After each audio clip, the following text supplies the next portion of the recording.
Shabbat Shalom. It's Rabbi David Baron of Temple of the Arts with a Torah Talk.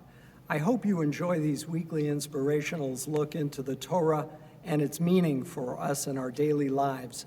These 5-minute conversations are part of what our tradition is about, reading the Torah, studying it, learning from it, and passing it on. So please pass it on to your friends and neighbors and have them tune in to this Torah Talk. Hopefully they'll draw some inspiration during these times.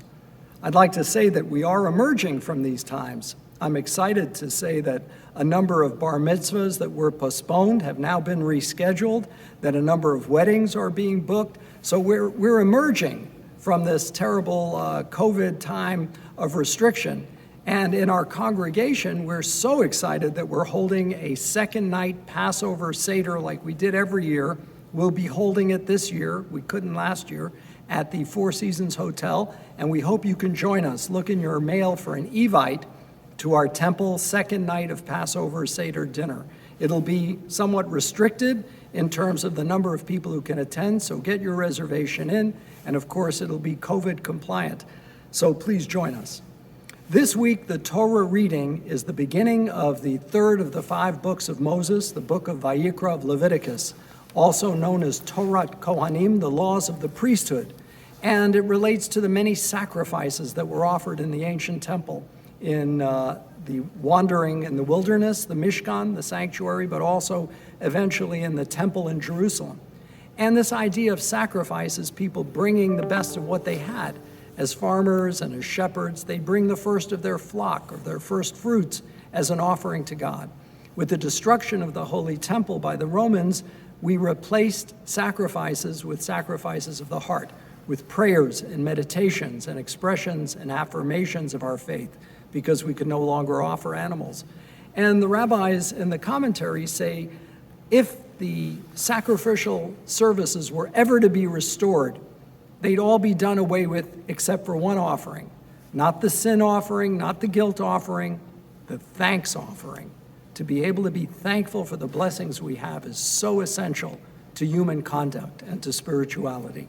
So the idea of expressing your thankfulness every morning when you rise to say, thank you, God, for a beautiful new day, I want to make the most of it, is really essential. And when we talk about the sanctuary, be it the one in the wilderness, the Mishkan, or be it eventually the Holy Temple, we're told that there is a place of holiness in our lives, and it's called our home. In fact, the rabbis call the home the Mishkan Ma'at, the mini sanctuary. So what do you create in your home? You have the music that reflects the best of yourself. You have your beloved music, your beloved books. You have your art. But also you have items of religious value. As Jewish people, that means a mezuzah on our door. I'll tell you a funny story. A friend of mine called me and said, Rabbi, I'd like you to put a mezuzah on the doorpost of my home. And I came in and we picked a beautiful mezuzah and we blessed the home and we put the mezuzah up. A week later, his house was broken into. He called me back and he said, Rabbi, what happened here? You blessed my home, you put the mezuzah up, and thieves broke into my house and they stole a number of items. I said, well, I'm sorry that happened. How did that break-in occur? He said, well, they came in through the back door. I said, aha, we didn't put a mezuzah on the back door. So this time we went back and we put a mezuzah on the back door. Placing a mezuzah on your doorposts is really an important expression of your belief in making your home a special place, a place of holiness, as well as having the ritual objects, the books about Judaism, the books of the Bible, having a menorah, a candelabra, Shabbat candles, all the symbols of our faith, having them prominently displayed in your home is really an important expression that your faith creates a miniature sanctuary that you inhabit. And wherever you go, you take those beliefs with you. So our tradition teaches us in the reading of the book of Leviticus about the rituals and the rites and the sacrifices. And what we have to remember is that we all make a sacrifice in how we live, how we sacrifice for ourselves and the things we want, what we sacrifice for others whom we love and care about, what we sacrifice for belief in our faith that is unshakable.